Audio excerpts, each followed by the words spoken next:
Oke, masih di channel Sukrigo. Kali ini kita akan coba bahas integral dasar ya. Ya, jadi langsung saja ya. Jika ada fungsi y sama dengan fx, ini kita ubah ya. Kita rubah menjadi y aksen ya, atau sama dengan f aksen x ya, atau bisa juga dy per dx gitu ya. Nah, ini namanya adalah turunan. Jadi dari fungsi kemarin itu namanya adalah turunan atau diferensial ya, saya singkat diferensial. Nah, sekarang bagaimana jika fungsi ini ya, hasil turunan dikembalikan lagi ke fungsi asal. Nah, jadi dari hasil turunan kita kembalikan lagi ke fungsi y sama dengan fx, itulah yang namanya integral ya. Oke, jadi bisa dikatakan salah satu definisi integral adalah anti dari fungsi turunan. Oke. Ya, kita akan tuliskan rumus dasarnya ya. Ya, ini beberapa rumus dasar daripada integral ya.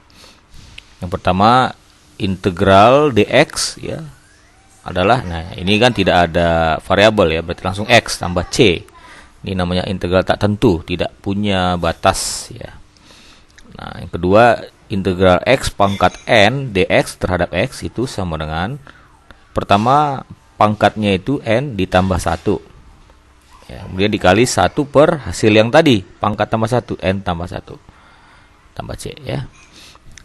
Nah, ini sifat ketiga, ada suatu konstanta a ya, maka pangkatnya tambah 1, a dibagi n tambah 1 tadi. Nah, yang keempat, integral a dx dengan variabel 2x. Nah, a itu adalah konstanta. Nah, ini karena tidak ada variabel, tinggal kalikan x saja ya. Nah, sifat kelima, jika ada integral dari penjumlahan suatu fungsi, bisa kita keluarkan saja ya. Kita buat integral fx dx tambah integral gx dx. Jadi boleh dipisah ya. Demikian juga untuk pengurangan. Nah, yang ketujuh, kalau ada integral k itu suatu konstanta, misalkan bilangan 2, 3, min 5 ya, itu boleh keluar konstantanya. Nah, ingat ya, di sini integral berlaku sifat jumlah dan kurang, tidak perkalian. Nah, nanti kita akan coba contoh soal kalau ketemu integral dari suatu bentuk perkalian ya. Tentunya harus kita ubah dulu ke dalam bentuk penjumlahan atau pengurangan gitu. Oke, ya, kita lihat contoh soal yang sederhana dulu. Ya, ini sudah ada contoh yang sederhana ya. Nomor 1. Ya, katanya integral 5 dx. Nah, kita tahu 5 tadi konstanta ya, berarti kita pakai sifat nomor 4. Ya, jadi a kali x. Berarti integralnya langsung saja ini a-nya itu 5 dikali x ya, 5x, jangan lupa ditambah c ya, karena integral tak tentu. Ya, begitu saja nomor 1 ya, mudah. Nah, nomor 2, integral x pangkat 3 dx. Pangkatnya 3, berarti kita pakai sifat yang nomor 2 ya. Di sini lebih mudah, kita tuliskan dulu x pangkat n tambah 1. Ya, ini kita kasih jarak dulu ya. X pangkat n-nya 3 tambah 1, 4. Nah, di sini dikali tadi 1 per ya, 1 per ya, n tambah 1-nya berarti 4. Begitu ya. 1/4 dikali x pangkat 4 ditambah c. Ya, gitulah dia ya. Nah, jadi kita lihat untuk nomor 3. Nah, ini tadi yang saya katakan, kalau jumpa perkalian tidak bisa kita integralkan ini nggak bisa ya. Jadi harus diubah dulu ke dalam bentuk penjumlahan atau pengurangan. Jadi tentunya ini adalah kita gunakan sifat distributif ya, kita kali ke dalam. Ya, jadi kita ubah dulu menjadi sama dengan integral. Ini kalikan X kali X.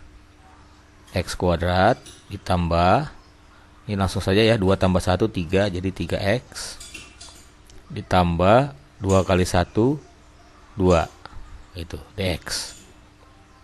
Nah, kalau sudah ada sifat penjumlahan seperti ini, bisa kita langsung integralkan. Berarti ini 2 ya, pangkatnya tambahkan 1, berarti X pangkat 3, di sini 1/3 ditambah ini. Nah, ini X pangkat 1, berarti 1 tambah 1 2, di sini 2 ya.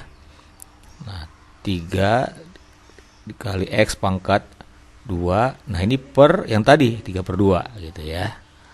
Nah, ditambah, nah 2 tadi adalah ini konstanta, berarti ditambah dengan 2X gitu. Jangan lupa lagi ditambah dengan C. Ya, itu contoh soal nomor 3. Sekarang nomor 4. Ya, misalkan integral ya. X dikali akar X. Nah, ini gimana? Dx ya. Ya. Jadi, kalau ada pangkatnya bentuk akar, kita upayakan dia pangkatnya dalam bentuk pecahan, itu dia. Ya, menjadi integral. Ini kalau akar pangkat setengah ya. Berarti X dikali dengan X pangkat 1/2, itu dx. Ya. Nah, ingat perkalian bentuk berpangkat itu pangkatnya ditambahkan. Ini 1 tambah setengah. 1/2 atau X pangkat 3/2 ya. Itu. Ya udah, sekarang kita tambahkan pangkatnya. 3/2 tambah 1 berarti 3/2 tambah 2/2. 5/2. Nah, untuk di sini karena seper tinggal dibalik saja. Ini 5/2 menjadi 2/5 gitu. 2/5 ya, ditambah dengan C. Ya, inilah saya berikan 4 soal integral dasar ya. Coba dibaca di buku paket ya untuk latihan-latihan soal yang lainnya ya. Ini dulu, nanti kita lanjut bagian kedua, integral substitusi. Nah, itu tipikal soal yang lumayan sering muncul di soal-soal ujian ya. Ujian UTBK, SBMPTN ya, itu ya. Oke. Sampai sini saja dulu ya perjumpaan kita. Sekian dan terima kasih.